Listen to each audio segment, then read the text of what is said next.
destruye a ti, sino que también destruye a quien crees estar ayudando. Hoy voy a enseñarte algo que puede cambiar radicalmente tu vida. Voy a mostrarte cómo discernir a quién ayudar, cómo hacerlo y hasta dónde. Voy a revelarte los 4 perfiles de personas con quienes tu generosidad sin límites no solo es inútil, sino dañina para ambos. Y voy a darte las herramientas bíblicas, teológicas y prácticas para que aprendas a amar con sabiduría, a ayudar con discernimiento, a dar sin destruirte. Pero te advierto desde ahora, esto va a incomodarte, va a confrontar ideas que creías sagradas, va a desafiar esa imagen que tienes de ti mismo como el salvador de todos. Va a obligarte a mirar verdades incómodas sobre las personas que estás ayudando y sobre tus propias motivaciones para hacerlo. Si no estás dispuesto a ser confrontado, si solo quieres que te confirmen tus hábitos destructivos, mejor cierra este video ahora. Pero si tienes el valor de escuchar la verdad, si estás cansado de vivir agotado y vacío, si quieres aprender a amar como Dios ama, con sabiduría y firmeza, entonces quédate conmigo, porque lo que voy a compartir contigo tiene el poder de liberarte. El versículo que debe grabarse en tu corazón está en Proverbios 4:23. Sobre toda cosa guardada, guarda tu corazón, porque de él mana la vida. ¿Entiendes la profundidad de esto? Hermano mío, Dios mismo, a través de su palabra inspirada, te está ordenando que guardes tu corazón.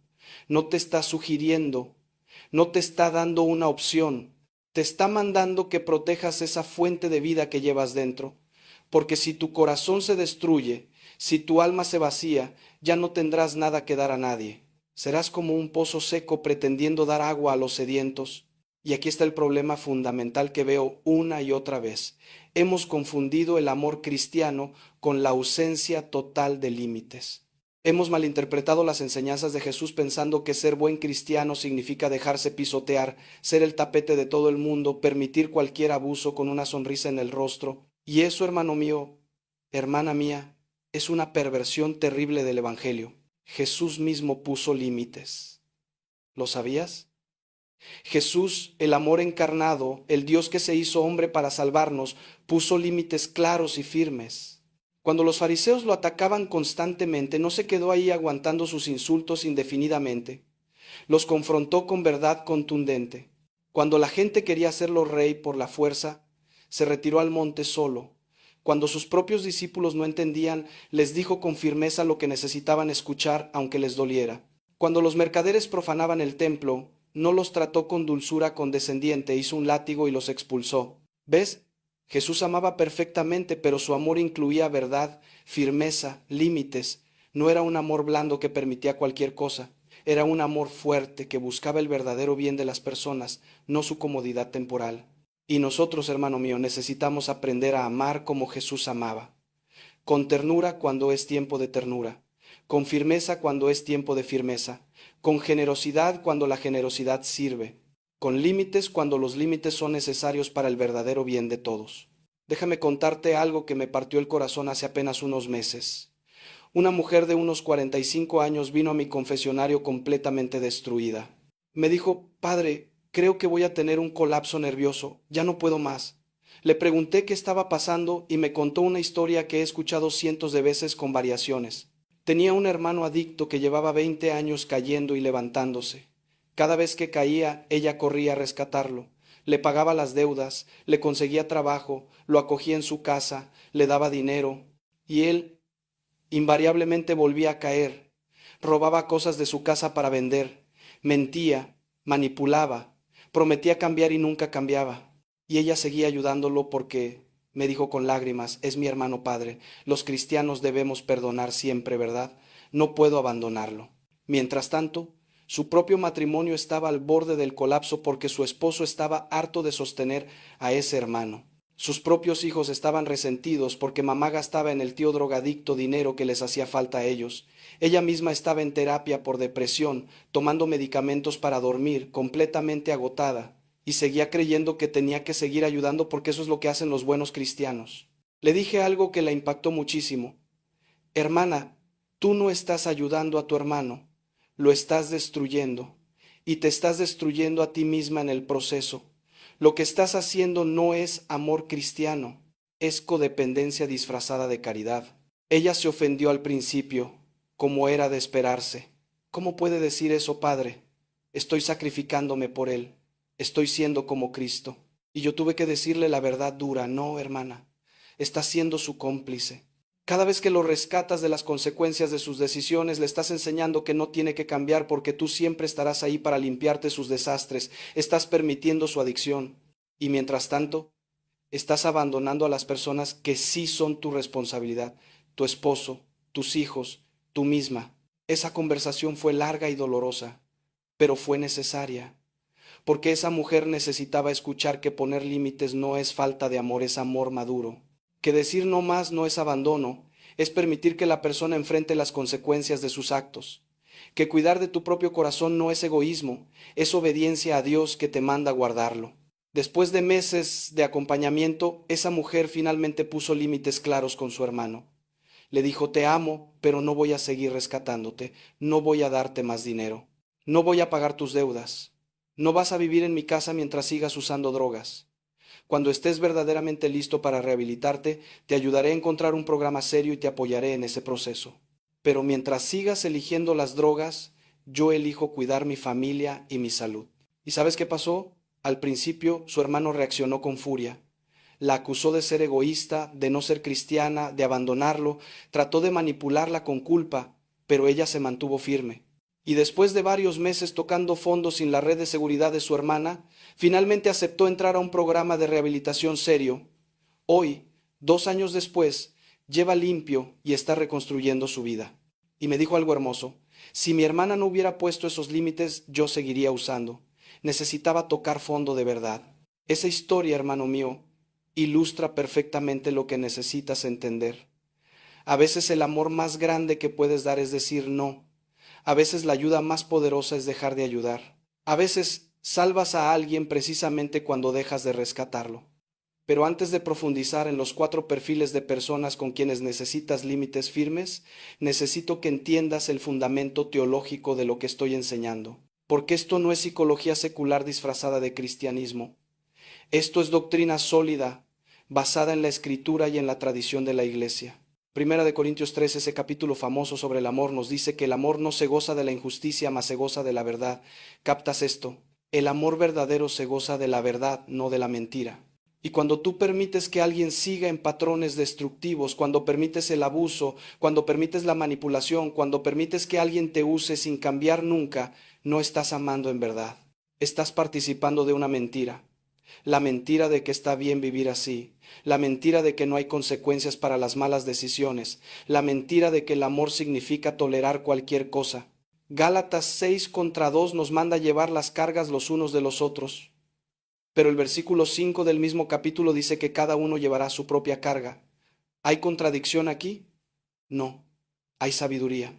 Hay ciertas cargas que debemos ayudar a otros a llevar, las enfermedades, las pérdidas, las crisis genuinas. Pero hay otras cargas que cada persona debe llevar sola, las consecuencias de sus decisiones, la responsabilidad por sus actos, el trabajo de su propia transformación. Y cuando tú cargas las cargas que le corresponden a otro, cuando asumes responsabilidades que no son tuyas, no lo estás ayudando, lo estás incapacitando, lo estás infantilizando, lo estás impidiendo crecer. Efesios 4:15 nos exhorta a hablar la verdad en amor, no solo amor sin verdad, eso sería sentimentalismo blando, no solo verdad sin amor, eso sería crueldad, verdad en amor, amor con verdad. Y a veces, hermano mío, la verdad duele, a veces la verdad confronta, a veces la verdad pone límites. Y aquí viene algo crucial que necesitas entender sobre los límites. Poner límites no es falta de amor, es expresión de amor maduro, es amor que busca el verdadero bien de la persona, no su comodidad temporal. Es amor que confía en que Dios puede trabajar a través de las consecuencias naturales. Es amor que respeta la libertad del otro de tomar sus propias decisiones y vivir con las consecuencias. Santa Catalina de Siena decía, sé quién Dios quiso que fueras y prenderás fuego al mundo.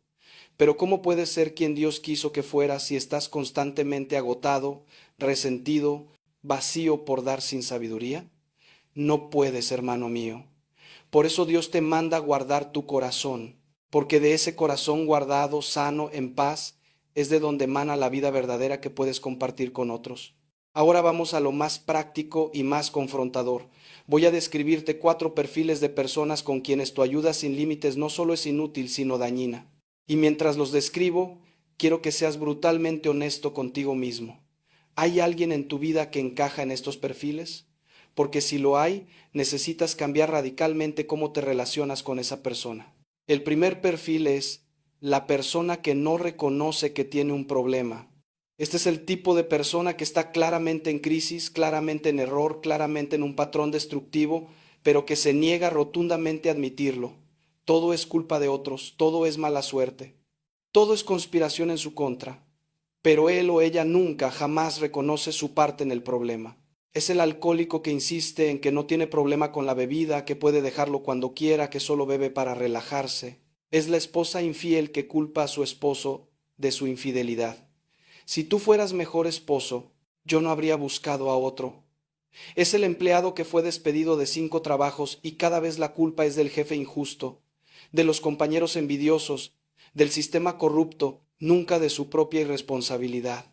Es el hijo adulto que sigue viviendo de sus padres a los 35 años y culpa a la economía, al gobierno, a la falta de oportunidades, pero nunca examina su propia falta de esfuerzo. Con estas personas, hermano mío, toda tu ayuda es inútil. ¿Por qué? Porque no puedes ayudar a alguien que no reconoce que necesita ayuda. Es imposible. Jesús mismo lo dijo en Marcos 2:17, los sanos no tienen necesidad de médicos sino los enfermos. No he venido a llamar a justos sino a pecadores. ¿Qué significa esto? Que Jesús podía ayudar a quienes se reconocían pecadores necesitados de salvación. Pero los fariseos, que se creían justos y perfectos, eran inaccesibles a su gracia. No porque Jesús no quisiera salvarlos, sino porque ellos mismos habían cerrado la puerta. Lo mismo pasa con estas personas. Mientras no reconozcan su problema, mientras sigan culpando a todos menos a sí mismos, tú puedes dar y dar y dar hasta vaciarte completamente y no lograrás nada, cero, nada. Porque el primer paso hacia cualquier cambio es reconocer que hay algo que cambiar, y si ellos no dan ese primer paso, tú no puedes darlo por ellos. He visto madres que llevan 20 años ayudando a hijos que no reconocen su problema, pagándoles todo, limpiándoles todos sus desastres, justificándolos ante el mundo. Resultado, hijos de 40 años que siguen siendo adolescentes irresponsables, porque nunca tuvieron que enfrentar las consecuencias de sus actos, porque mamá siempre estuvo ahí para rescatarlos. He visto esposas que llevan décadas ayudando a esposos alcohólicos que niegan serlo, soportando abusos, ocultando el problema a la familia, inventando excusas. Resultado, el esposo nunca busca ayuda porque no hay necesidad. Su esposa maneja todo. Su adicción no tiene consecuencias reales. ¿Para qué cambiar? Entonces, ¿qué haces con estas personas? Primero confrontas con verdad y amor. Una vez, 2 veces, tal vez 3. Les dices claramente, hermano, tienes un problema, y hasta que no lo reconozcas, yo no puedo ayudarte. Segundo, pones límites firmes. No voy a seguir rescatándote. No voy a seguir siendo tu red de seguridad mientras no reconozcas tu responsabilidad. Tercero, te retiras y oras. Oras fervientemente para que Dios abra sus ojos, pero no sigues dando, no sigues rescatando, porque eso solo perpetúa el problema. Y cuando te sientas culpable por poner esos límites, recuerda esto. Jesús pasó de largo por muchas personas. No sanó a todos los enfermos de Israel, no resucitó a todos los muertos, no multiplicó panes para todas las multitudes. Fue selectivo, fue estratégico, invirtió su tiempo y energía donde había receptividad, y nosotros debemos hacer lo mismo. El segundo perfil es la persona que rechaza toda responsabilidad por su situación. Este perfil es primo hermano del primero, pero con un matiz diferente. Esta persona tal vez reconoce que hay un problema, pero insiste en que no es culpa suya en absoluto. Todo lo malo que le pasa es responsabilidad de otros. Su vida es un desastre por factores completamente fuera de su control, y por lo tanto otros deben resolverle la vida. Es el tipo de persona que siempre tiene una excusa, siempre tiene un culpable, siempre tiene una justificación. Su matrimonio fracasó por culpa de su ex que era imposible. Su negocio quebró por culpa de la economía. Sus hijos no le hablan por culpa de su ex que los manipuló. No tiene trabajo por culpa del sistema. No tiene amigos por culpa de la gente hipócrita. No tiene dinero por culpa de la mala suerte. ¿Ves el patrón? Siempre el problema está afuera, nunca adentro. Siempre la responsabilidad es de otros, nunca propia. Y esta actitud, hermano mío, es una trampa mortal.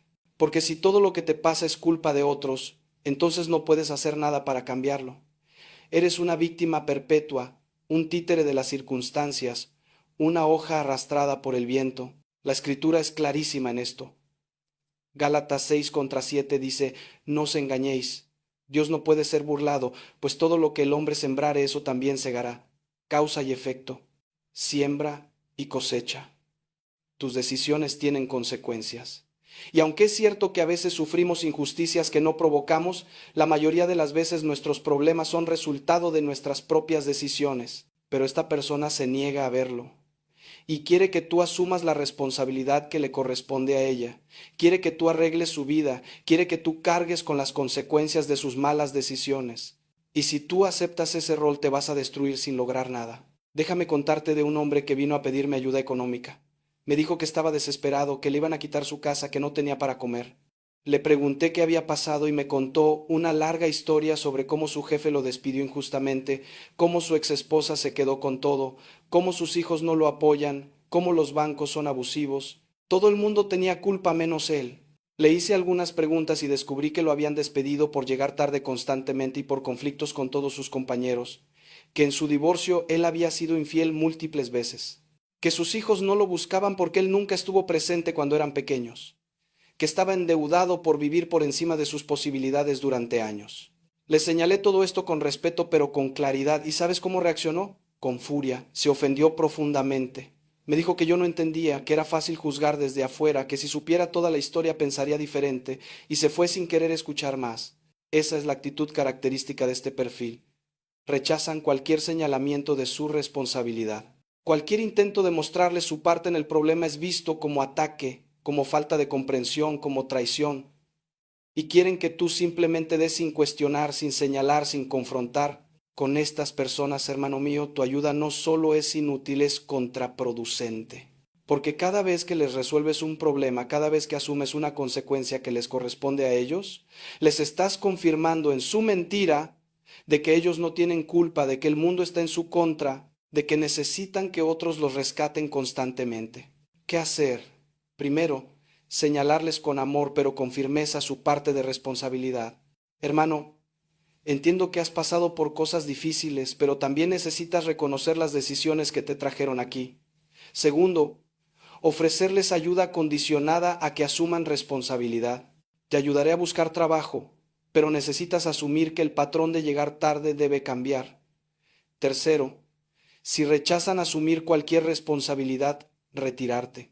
Cuando estés listo para hacer tu parte, aquí estaré, pero no voy a seguir rescatándote mientras tú no hagas nada por cambiar. Y cuando te acusen de ser duro, de no ser cristiano, de no ser compasivo, recuerda lo que dice Proverbios 28:23. El que reprende al hombre hallará después mayor gracia que el que lisonjea con la lengua. A largo plazo, la persona que confronta con verdad hace más bien que la que solo consiente con mentiras. El tercer perfil es la persona que te manipula emocionalmente. Este es quizás el más peligroso de todos porque es el más difícil de detectar. Esta persona ha perfeccionado el arte de la manipulación emocional, sabe exactamente qué botones presionar para que tú hagas lo que ella quiere. Usa la culpa, la lástima, el chantaje sentimental como herramientas para controlarte. Las frases características de este perfil son: después de todo lo que he hecho por ti, si realmente me quisieras, harías esto por mí. Nadie me entiende como tú. No sé qué voy a hacer si tú no me ayudas. Tú eres la única persona en quien puedo confiar. Si no me ayudas, no sé qué pueda pasar. Y la más efectiva de todas, un verdadero cristiano haría esto. ¿Ves la manipulación? Están diseñadas para hacerte sentir culpable si no haces lo que quieren, para hacerte sentir que eres responsable de su bienestar, para atraparte en una dinámica donde tú no eres libre de decir no. Y lo más insidioso es que muchas veces estas personas están completamente inconscientes de lo que hacen. No es que sean malvadas calculadoras, es que han aprendido a lo largo de su vida que la manipulación funciona, que pueden obtener lo que quieren apelando a las emociones de otros, y lo hacen automáticamente, pero el resultado es el mismo. Tú terminas haciendo cosas que no quieres hacer, dando cosas que no quieres dar, sacrificándote de maneras que no son saludables, todo porque no puedes soportar la culpa que sentirías si dijeras no. La Escritura es muy clara sobre este tipo de manipulación. Segunda de Corintios 9:7 dice: cada uno dé como propuso en su corazón, no con tristeza ni por necesidad, porque Dios ama al dador alegre. ¿Ves?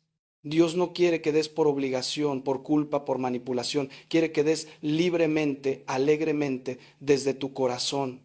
Y cuando alguien te manipula para que des, cuando alguien te quita la libertad de elegir, cuando alguien te carga con culpas que no son tuyas, eso no es amor, hermano mío. Eso es control.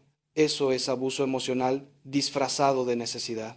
He visto matrimonios donde uno de los cónyuges manipula constantemente al otro. Si me amaras de verdad, harías esto. Mira todo lo que yo sacrifico por ti y tú ni siquiera puedes hacer esto por mí. Estás siendo egoísta.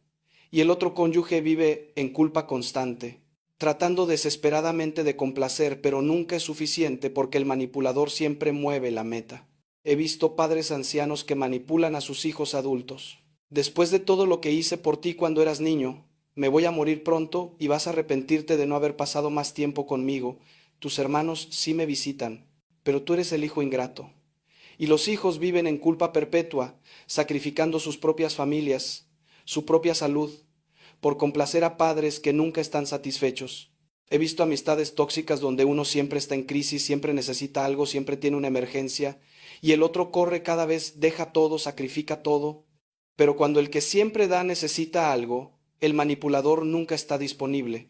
La amistad es unidireccional, el amor es parasitario. ¿Cómo identificas a un manipulador emocional? Por los frutos.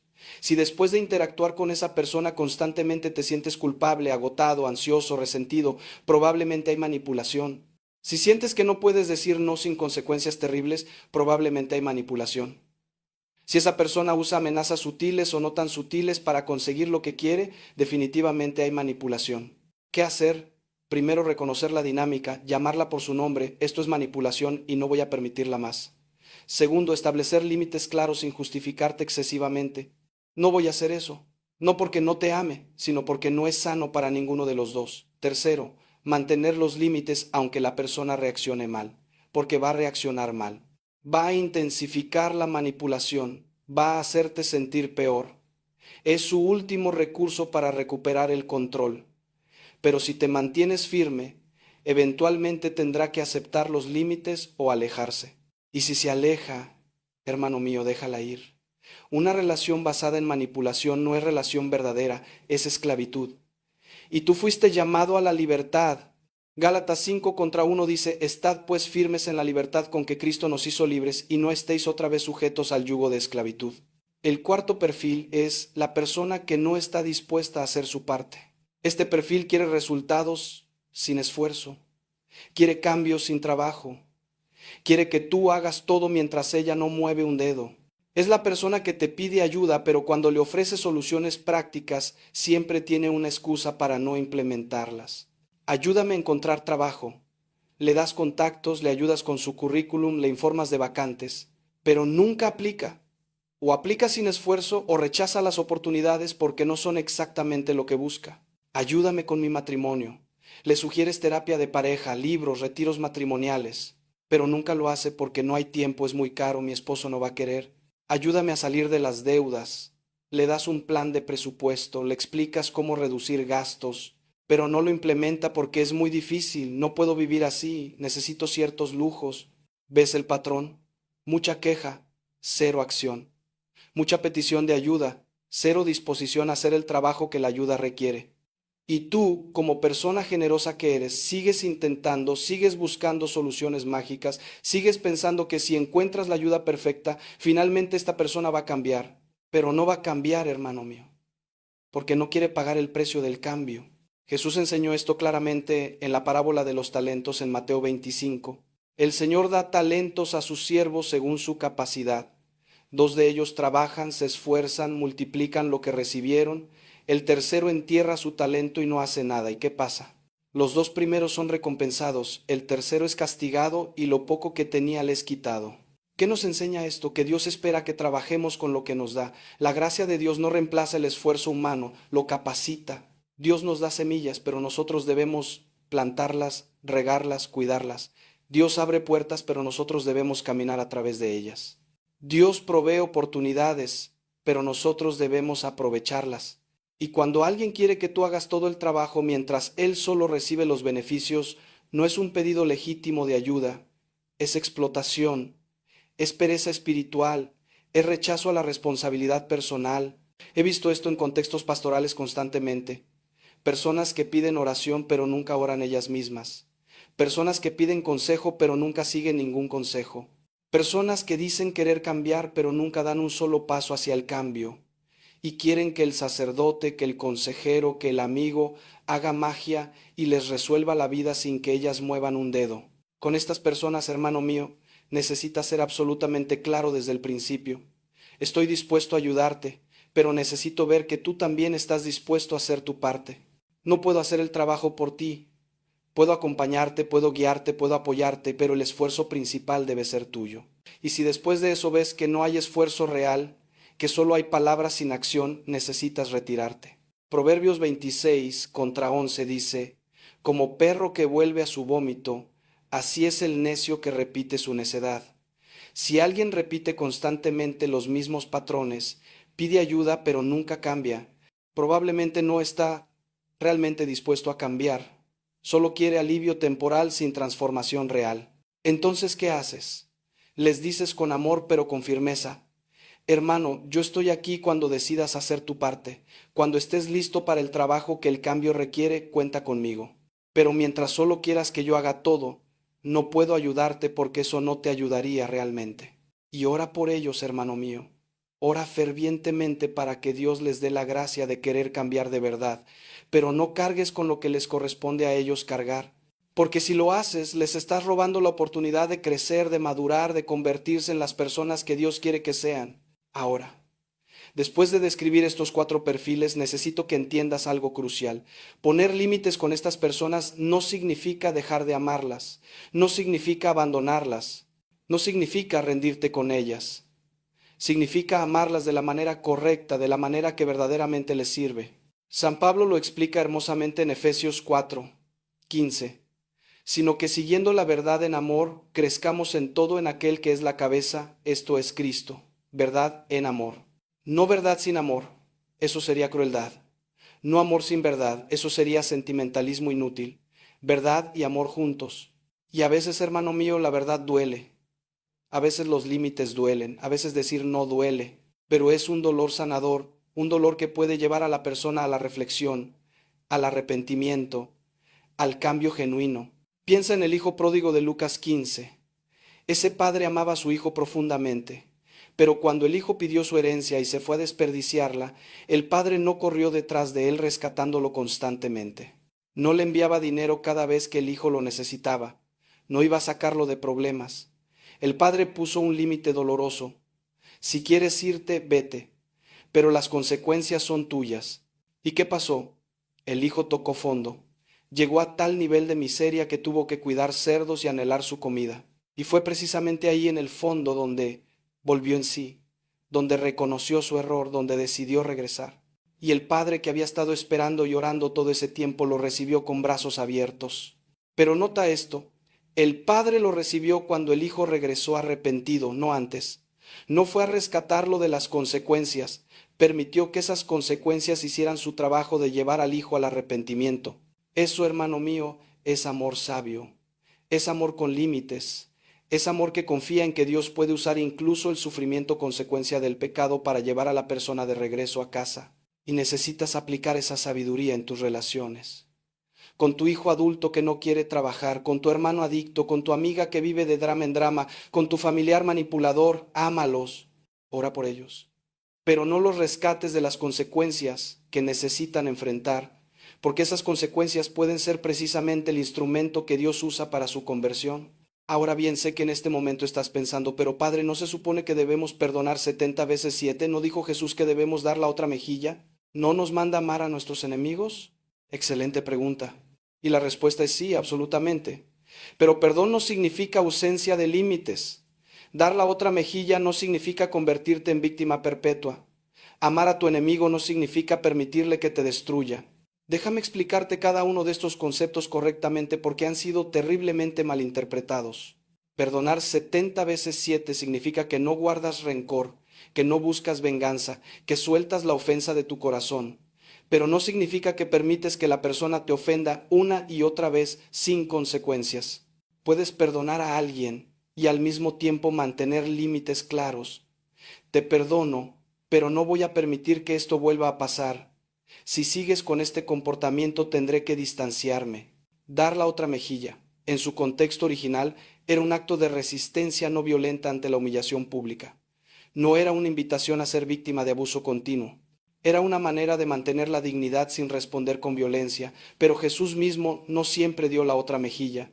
Cuando lo abofetearon durante su juicio, preguntó, ¿por qué me golpeas? No se quedó callado aceptando pasivamente. Confrontó la injusticia. Amar a tu enemigo significa desearle el bien, orar por él, no buscar su mal, pero no significa exponerte a su daño continuamente. Puedes amar a alguien desde la distancia. Puedes orar por alguien sin tener contacto cercano. Puedes perdonar sin reconciliarte si la reconciliación no es segura o saludable. Y aquí está la clave, hermano mío. Jesús puso límites. Con su propia familia cuando intentaron controlar su ministerio. Con los fariseos cuando constantemente lo atacaban. Con las multitudes cuando querían usarlo para sus propios fines. Jesús era perfectamente amoroso, pero no era débil. No era un tapete. No permitía que lo manipularan o usaran. Nosotros debemos seguir su ejemplo. Amar como Él amaba, pero también ser sabios como Él era sabio. Mateo 10:16 nos dice, He aquí, yo os envío como ovejas en medio de lobos. Sed pues prudentes como serpientes y sencillos como palomas. Prudentes, sabios, discernientes, no ingenuos.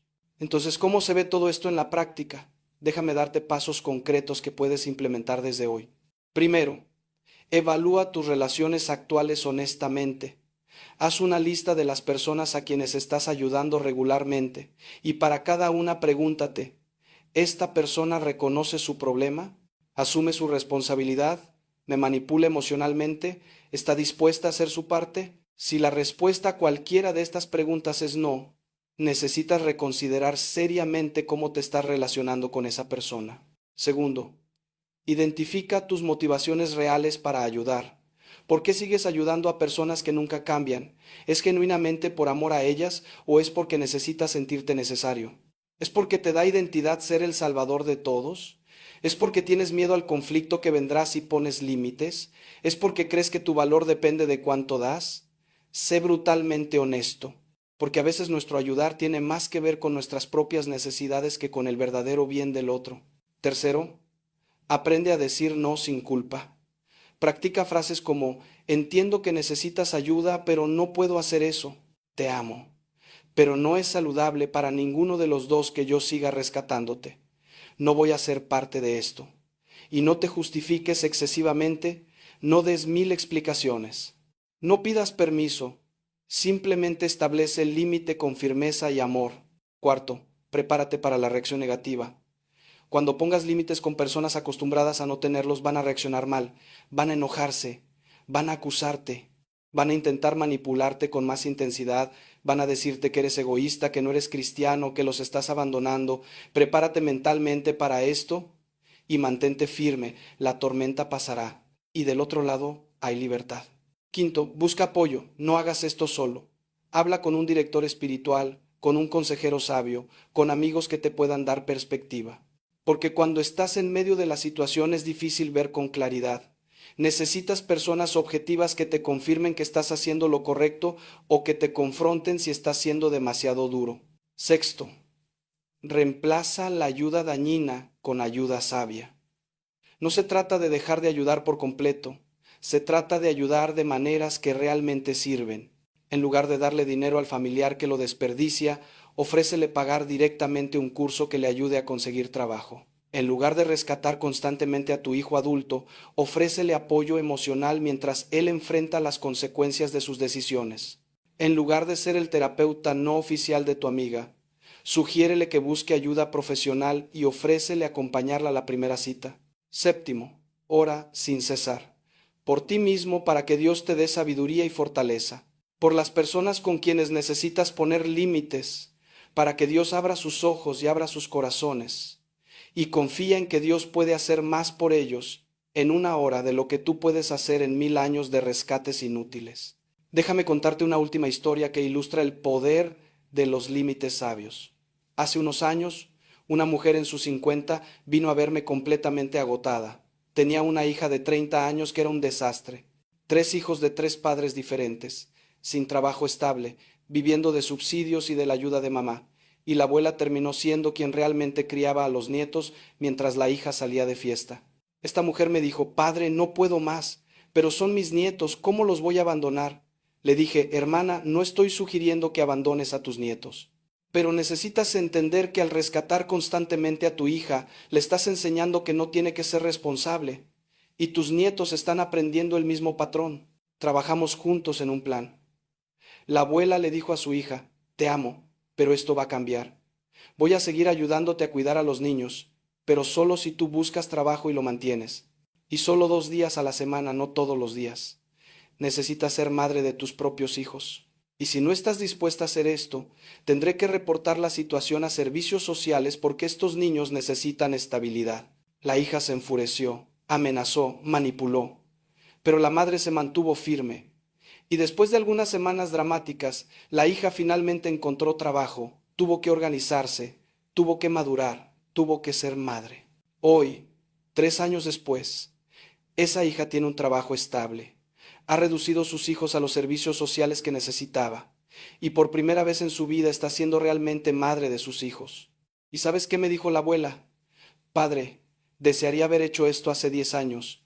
Le hubiera ahorrado tanto sufrimiento a ella y a mí. Esa es la tragedia, hermano mío.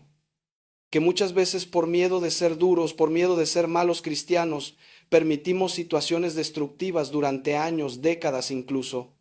Y cuando finalmente ponemos los límites que debimos haber puesto desde el principio, descubrimos que la otra persona tenía la capacidad de cambiar todo el tiempo. Solo necesitaba la presión de las consecuencias reales para finalmente hacerlo. No cometas ese error. No desperdicies años de tu vida y de la vida de otros en patrones destructivos. Aprende a amar con sabiduría, aprende a ayudar con discernimiento, aprende a poner límites con firmeza y amor. Y recuerda siempre: guardar tu corazón no es egoísmo, es obediencia. Proverbios 4:23. Sobre toda cosa guardada, guarda tu corazón, porque de él mana la vida. Un corazón agotado, vacío, resentido no puede dar vida a nadie. Pero un corazón guardado, sano, en paz, lleno de la presencia de Dios, ese corazón puede ser fuente de bendición para muchos. Estamos llegando al final de nuestro tiempo juntos y quiero que sepas que entiendo que esto ha sido difícil de escuchar. Entiendo que tal vez en este momento te sientes confrontado, incómodo, quizás incluso un poco culpable. Eso es bueno. Significa que el Espíritu Santo está trabajando en tu corazón, pero no te quedes solo con la culpa. Avanza hacia el cambio. Toma decisiones concretas. Empieza hoy mismo a implementar límites sabios en tu vida. No esperes a estar completamente destruido para actuar. Y si ya estás destruido, si ya te vaciaste dando a quienes no debías dar de la manera que no debías dar, déjame decirte algo. No es tarde. Dios puede restaurar. Dios puede renovar. Dios puede sanarte y enseñarte a amar de nuevo, pero esta vez con la sabiduría que no tenías antes. Isaías 40:29-31 dice: Él da esfuerzo al cansado y multiplica las fuerzas al que no tiene ningunas. Los muchachos se fatigan y se cansan, los jóvenes flaquean y caen, pero los que esperan en el Señor tendrán nuevas fuerzas. Levantarán alas como las águilas, correrán y no se cansarán, caminarán y no se fatigarán. Dios puede darte nuevas fuerzas, hermano mío. Puede renovar tu energía, puede sanar tu corazón agotado, pero necesitas hacer tu parte. Necesitas poner los límites que Él te está mostrando que necesitas poner. Necesitas soltar las cargas que no son tuyas. Necesitas confiar en que Él puede cuidar de las personas que amas mejor de lo que tú puedes. Quiero terminar con una oración por ti. Inclina tu cabeza, pon tu mano sobre tu corazón y recibe estas palabras. Padre Celestial, gracias por cada persona que ha escuchado este mensaje. Gracias porque los amas con amor infinito y quieres lo mejor para ellos. Señor, muchos de ellos están agotados por dar sin sabiduría. Están vacíos por ayudar sin discernimiento, están destruidos por amar sin límites.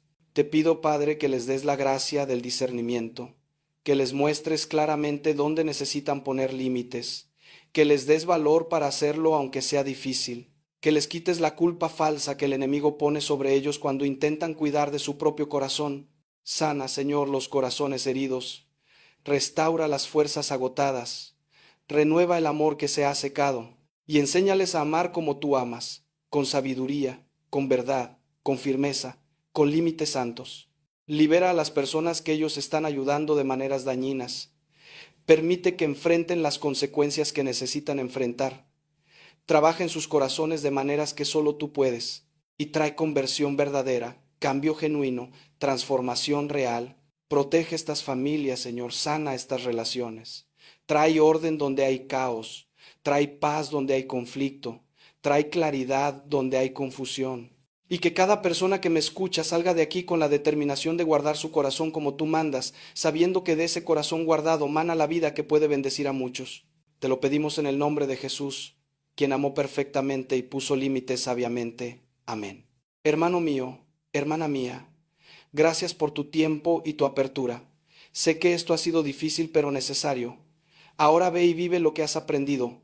Pon límites con amor, ayuda con sabiduría, ama con discernimiento. Y si este mensaje te ha impactado, compártelo. Hay tantas personas destruyéndose por no saber poner límites. Comparte este video con ese amigo que siempre está agotado por rescatar a todos. Compártelo con esa familia que está siendo destruida por un miembro manipulador. Compártelo con esos padres que necesitan aprender a decir no con amor. Suscríbete al canal si aún no lo has hecho. Activa las notificaciones, porque seguiremos compartiendo contenido que te ayuda a vivir tu fe con sabiduría, con profundidad, con verdad. Recuerda siempre, guardar tu corazón no es egoísmo, es obediencia. Poner límites no es falta de amor, es expresión de amor maduro. Y amar con sabiduría es amar como Dios ama. Que el Señor te bendiga y te guarde, que haga resplandecer su rostro sobre ti, que te dé su paz y que aprendas a amar como Él te ama, con ternura infinita pero también con firmeza santa. Ve en paz, hermano mío, vive en libertad, ama con sabiduría y guarda tu corazón, porque de él mana la vida. Nos vemos pronto, que Dios te bendiga abundantemente. Algo que tu familia probablemente desconoce por completo. Voy a revelarte lo que santos canonizados por la Iglesia, místicos que tuvieron visiones del purgatorio, exorcistas que han escuchado el lamento de las almas, han testimoniado sobre la cremación. Y te advierto, lo que vas a escuchar te perturbará, te incomodará. Quizás hasta te haga cuestionar decisiones que ya tomaste, pero prefiero que te incomodes ahora, aquí, cuando todavía hay tiempo de rectificar, de orar, de cambiar el rumbo, a que descubras la verdad cuando ya sea demasiado tarde. Porque verás, hay un secreto terrible que se esconde detrás de esos hornos crematorios, detrás de esas urnas elegantes que nos venden como la opción moderna y práctica. Un secreto que tiene que ver con el vínculo misterioso entre el cuerpo y el alma, un vínculo que no se rompe completamente con la muerte como muchos creen. Los santos lo vieron, San Pío de Pietrelcina lo advirtió, Santa Faustina lo presenció. Almas del purgatorio lo han revelado a través de apariciones documentadas por la Iglesia. Y lo que ellos vieron es esto: cuando un cuerpo es sometido al fuego de la cremación, el alma experimenta una aflicción tan profunda, un dolor tan real, que se suma a los sufrimientos del purgatorio. No estoy hablando de condenación eterna, no estoy diciendo que la cremación te envíe al infierno, pero estoy diciendo que hay un sufrimiento añadido, una angustia espiritual que podríamos evitarle a nuestros seres queridos si tan solo conociéramos la verdad completa. ¿Cómo es posible que el alma sienta algo respecto a un cuerpo del que ya se separó? Esta es la pregunta que todos hacen y es la pregunta que voy a responder con la profundidad teológica que merece. Porque si entiendes esto, si comprendes la naturaleza real de la persona humana como unidad de cuerpo y alma, entonces todo lo demás tendrá sentido. Y nunca más podrás ver la muerte, el cuerpo o las decisiones funerarias de la misma manera. En este momento, mientras me escuchas, hay almas en el purgatorio que están sufriendo por decisiones que sus familias tomaron con buena intención, pero con ignorancia. Hay almas que claman por nuestras oraciones, por nuestras misas, porque sienten que algo terrible le fue hecho a aquello que todavía consideran parte de sí mismas. Y lo más desgarrador es que muchas de esas familias nunca lo sabrán. Nunca entenderán por qué sienten esa inquietud persistente, esa sensación de que algo no está bien, esos sueños perturbadores que no los dejan en paz. He acompañado casos que me han estremecido hasta el alma, mujeres que no pueden dormir porque ven a sus esposos gritando entre llamas, hombres que sienten una presencia angustiada en sus casas desde que conservan las cenizas de su madre en la sala, familias enteras que experimentan fenómenos inexplicables después de haber dispersado las cenizas de un ser querido en el mar, como si esa alma no encontrara descanso, como si estuviera buscando desesperadamente lo que le pertenece y ya no puede encontrar. Y cuando finalmente corrigen la situación, cuando depositan las cenizas en lugar sagrado, cuando ofrecen misas por esas almas, la paz regresa, el tormento cesa, las pesadillas desaparecen. ¿Coincidencia? Quizás una vez, 2 veces, pero docenas de casos similares a lo largo de décadas de ministerio sacerdotal. Hermano mío, ahí hay algo más profundo operando. Ahí hay una realidad espiritual que nuestra cultura materialista ha olvidado por completo, pero que sigue siendo tan real como el aire que respiras. Hoy vamos a hablar de algo que muchos callan por miedo, por desconocimiento o porque la verdad resulta demasiado incómoda para nuestra mentalidad moderna. Vamos a hablar de la cremación, sí, pero no desde las estadísticas ni desde la conveniencia económica. Vamos a hablarla desde el lugar que realmente importa, desde el destino eterno de las almas que amamos, desde el dolor invisible que podemos estar causando sin saberlo, desde la responsabilidad tremenda que tenemos como cristianos de tratar el cuerpo humano, incluso después de la muerte, con la dignidad sagrada que merece como templo del Espíritu Santo.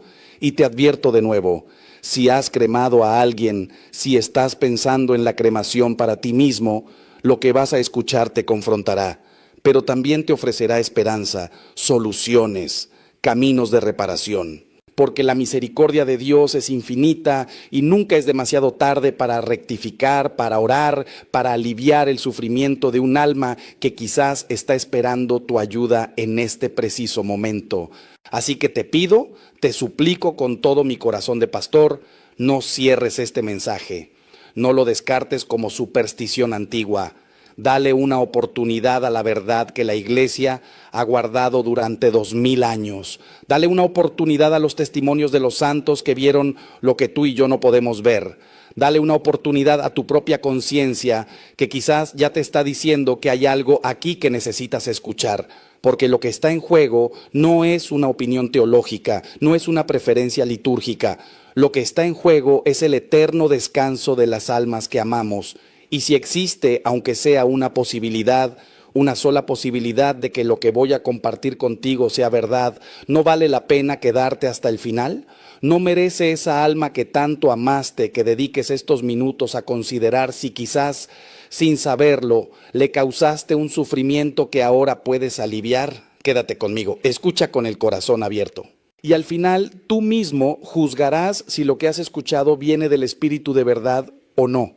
Pero por favor no tomes esa decisión ahora, tómala al final, cuando hayas conocido toda la verdad que necesitas conocer. Pero hoy, en nuestra sociedad moderna, tan práctica, tan eficiente, tan alejada de lo sagrado, se ha normalizado la cremación como si fuera una opción más, incluso preferible.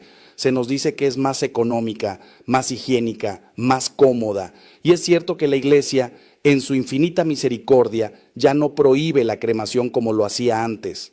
Pero hay una condición absolutamente esencial, que no se haga por razones contrarias a la fe cristiana. Es decir, que no se haga para negar la resurrección de los muertos, para afirmar que somos solo materia que desaparece, o peor aún, por una mentalidad pagana o panteísta que quiere dispersar las cenizas en el mar, en el viento, como si el ser humano fuera solo polvo sin destino eterno. Porque cuando hacemos eso, cuando elegimos la cremación por esas razones equivocadas, estamos hiriendo algo muy profundo. Estamos hiriendo la verdad sobre quiénes somos. Y créeme, esa herida no solo afecta a los vivos, también afecta al alma del difunto. Sé que lo que estoy diciendo suena radical. Sé que algunos de ustedes podrían pensar que estoy siendo anticuado, que estoy viviendo en el pasado, pero te pido que abras tu corazón y tu mente, porque lo que voy a compartir contigo en los próximos minutos no es teoría, no es filosofía abstracta, es la experiencia viva de santos que han visto el más allá. es la enseñanza constante de la Iglesia, que conoce mejor que nadie la naturaleza humana porque fue fundada por Cristo mismo, quien se encarnó, quien asumió un cuerpo humano para redimirnos. Y si Dios mismo consideró tan importante el cuerpo humano que decidió tomar uno para salvarnos, ¿cómo podríamos nosotros tratarlo con ligereza, con indiferencia, como si fuera solo un envoltorio desechable? Quiero que entiendas algo fundamental antes de continuar. Este mensaje no busca juzgarte si ya has cremado a un ser querido o si tú mismo has pensado en la cremación para tu propio cuerpo. Dios es infinitamente misericordioso y comprende nuestras circunstancias, nuestra ignorancia, nuestras limitaciones. Pero mi deber como sacerdote, como pastor de almas, es decirte la verdad completa, es mostrarte lo que muchos no te dirán.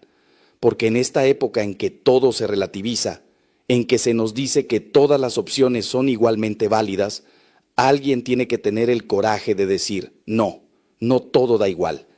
Hay decisiones que tienen consecuencias eternas. Hay elecciones que afectan el destino del alma. Y la manera en que tratamos el cuerpo después de la muerte es una de esas decisiones. Así que te invito a que me acompañes en este recorrido profundo por una verdad que quizás nunca antes habías considerado, una verdad que puede cambiar tu vida y tu muerte. La Iglesia Católica ha sido durante 2 milenios la guardiana de una sabiduría que va más allá de lo meramente humano. Esta sabiduría viene directamente de Cristo, quien fundó su iglesia sobre Pedro y prometió que las puertas del infierno no prevalecerían contra ella. Y parte de esa sabiduría tiene que ver con cómo entendemos el cuerpo humano, la muerte y la resurrección. Desde los primeros cristianos, la práctica constante fue la sepultura del cuerpo, siguiendo el ejemplo de Cristo mismo, quien fue sepultado en un sepulcro. Los cristianos primitivos, aún en tiempos de persecución, aún cuando enterrar a sus muertos significaba arriesgar la vida, insistían en darles sepultura digna. Guardaban con reverencia las reliquias de los mártires, construían catacumbas para honrar los cuerpos de los santos. ¿Por qué? Porque sabían algo fundamental. El cuerpo no es una prisión del alma, como pensaban los gnósticos y los paganos. El cuerpo es parte integral de nuestra identidad.